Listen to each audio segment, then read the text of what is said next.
Welcome back to another episode of the Bites of Bristol Borough. We're fortunate to be here today at Dad's Hat with Herman. Thank you for joining us. My pleasure. I know you have such a variety of spirits here. If you could start off by telling us, what do we have in front of us here and a little bit of the history of Dad's Hat. Sure. Well, right here, this is one of our, I'd say, premier products. It's our Bottle and Bond, minimum 4 years old. This happens to be 5-year-old whiskey. And this is one of the family of whiskeys we have, including our younger whiskeys that are really good for cocktails. And we have some of our barrel finished whiskeys for people who like things a little different, more in the Scotch realm. And we also feature different spirits made across Pennsylvania, so we can make some absolutely fantastic cocktails here. So we've been here in Bristol at our distillery on Canal Street since 2011. Okay. And we opened this in May of last year. And it's been very successful. We've been very pleased with the people coming up and down Mill Street and all the people who are visiting Mill Street all the time now, which is a lot of fun. And we like to think that we're one of the reasons why they like to come. Yeah, absolutely. What a great addition to the street. Now, I noticed here on the bottle, some of them say bottled and bond. Right. For our viewers at home, can you go into a little bit of detail about what that means? Yeah, the Bottle and Bond is a special designation. This is one of them. Every year we put out a selection of barrels. That is our annual Bottle and Bond release. The Bottle and Bond labeling requirement was created in the 1890s because a lot of people were faking whiskey. So the whiskey producers wanted something to put on a label that would communicate to consumers that this absolutely is whiskey made by us from start to finish. It's also at least 4 years old, and it all has to be distilled in the same year. Okay. So the barrels were brothers and sisters at the same time. And it has to be, the only thing you could add to it is water, and it has to be bottled at 100 proof. So it was something that before Prohibition, when there was no really other means of communication, it was a way to communicate to consumers back then exactly what you were getting.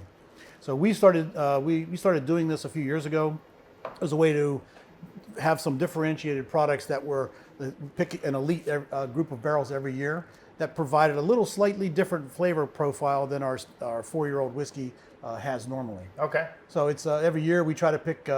In 2019 it was very spicy. In 2020 we called it pretty. It was very floral. The 2021s are still in some of the PA state stores. That was our German Black Forest cake, cherries and chocolate.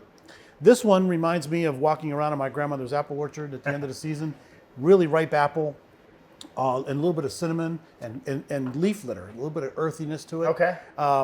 And this year we're selecting barrels as we speak. And in addition to our Bottle and Bond, we also have a product that we only sell in Pennsylvania and primarily here at the either at the distillery or at the tasting room.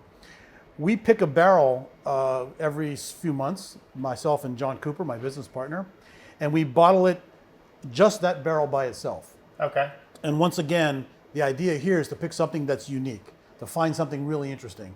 And we do it at cask strength. Okay. So here we dilute it down to 100 proof, and our other products are at 94, 95. This is 128. Oh, nice. So this is cask strength. So you got a lot of heat there. Yeah, you got to be ready. It's a sipper for sure. Yeah. It's something you're going to be downing too quickly, but it maintains a very unique place so that you can taste what it tastes like right out of the barrel.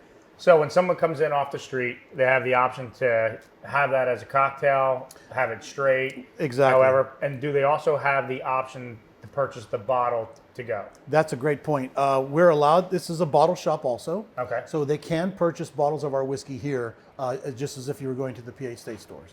Hi folks, this is Ken Stefan from William Penn Bank. I want to thank you for watching this episode of Bites of Bristol Borough and invite you to please come to town and enjoy all the rich cultural aspects that you can enjoy in each of our restaurants in town. William Penn Bank is delighted to be the sponsor of this series and happy to be part of this wonderful community. So keep watching and eat well. So you have a very nice hat on for the summer. I imagine you're a hat guy. I mean, it's on the bottle. It's the name. This is one of my dad's hats. Okay. This is it's an old hat from probably the 1960s. Okay. And because I don't have a lot of hair on top, it's keeps the sun off my head, and Gotcha. and it looks great too. So, can you share with us a little bit the history of the name, how you came up with the name Dad's Hat? Well, I do wear my dad's hats, Okay. so that was the origin. We work with a marketing company in Philadelphia called Signature Communications, and they noticed that I was wearing these hats. And part of our backstory is that we're bringing Pennsylvania rye whiskey back to its historical home. Okay. When we started in 2011, there was nobody making whiskey in Pennsylvania anymore. So we were the first people to make whiskey again in Pennsylvania, bringing rye whiskey back to its historical home. And so the idea of using a hat as a way to communicate the nostalgia that we want to associate with the brand was a brilliant pick by our marketing guys. Nice. It wasn't my choice because I'm not that. But you kind of brought it to the table. You generated the idea with by wearing the hats. By wearing the hats, exactly. Yeah, and it just has a phenomenal backstory where you can every bottle sold, you're thinking, hey, those were my dad's hats. Yeah, and it's a way, it's a way to communicate universally with people, because for you, maybe you had a favorite uncle, Yeah. or maybe you just like Humphrey Bogart movies. I don't know, but it sparks a little bit of nostalgia in your head when you see that old those fedora hats. Yeah, absolutely. And one more thing to talk about nostalgia, the bar we're standing behind right here. This is a section of bar that I grew up in a tavern. My grandfather started as a speakeasy that we closed when the still mill in my hometown closed. And when they closed it, my father cut the bar in sections. Okay. So this was one of the sections from that bar. Nice. And when you come in, there's a photograph on the wall over there of my mother in 1954 standing behind the bar that you're. Oh, nice. So this is the section that we saved from cutting up the bar. And so this has a lot of history to it as well. This bar probably dates back to the mid 40s from what I remember. Great condition. It's really great condition. I mean, it's a mahogany bar rail. Yeah, they don't make them like they used to. Yeah, exactly. So you sat in my basement for 40 years, and we finally found something to do with it. Nice. Now, does the public have a favorite bottle? What's your number one best-selling bottle?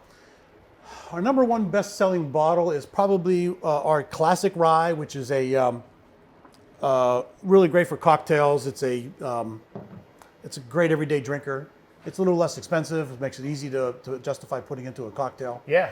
And it's a little lighter and brighter, so it stands up really nicely in traditional cocktails like old fashions and Manhattans and all those old school cocktails which were originally made with rye whiskey. Now, when somebody wants to come in and get a cocktail, what days and hours are you open here? We're here Thursday, Friday, Saturday, Sunday. Thursday and Friday evenings from afternoon until 10. Okay. On Saturdays, we start at 1 o'clock and go through till 10 or 11. And then on Sundays from noon to 6. Okay. Do you offer private tastings for groups if somebody wanted to come in and learn a little bit more about the history? Do you educate them in private tasting? If you were to contact us at info@dadshatrye.com, Okay. we have arranged things like that, either Nice. here or at the distillery on Canal Street. Because the distillery is located right down the road here. Okay. So we do tours on Saturdays. Not every Saturday. Sometimes in the summertime we don't go as often because it's a bit warm and other people are away. But starting in September, nearly every weekend through the holidays, on Saturdays, if you go on dadshatrye.com, you go on the tour page and you can reserve a spot on Saturday afternoons to come take a tour over there as well. Nice. Very good.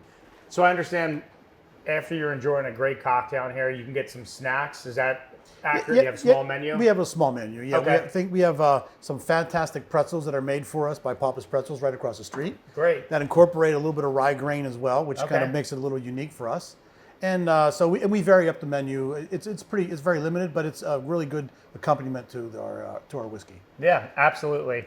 Well, Herman, we appreciate your time. It's been fantastic learning about the history, understanding the history about the name, and cheers. You're a great addition to the community in the block, and we're looking forward to having more cocktails in the future. Great, thanks. Cheers. Thank you, and we'll look forward to seeing you at the next bite or the next episode of the Bites of Bristol Borough.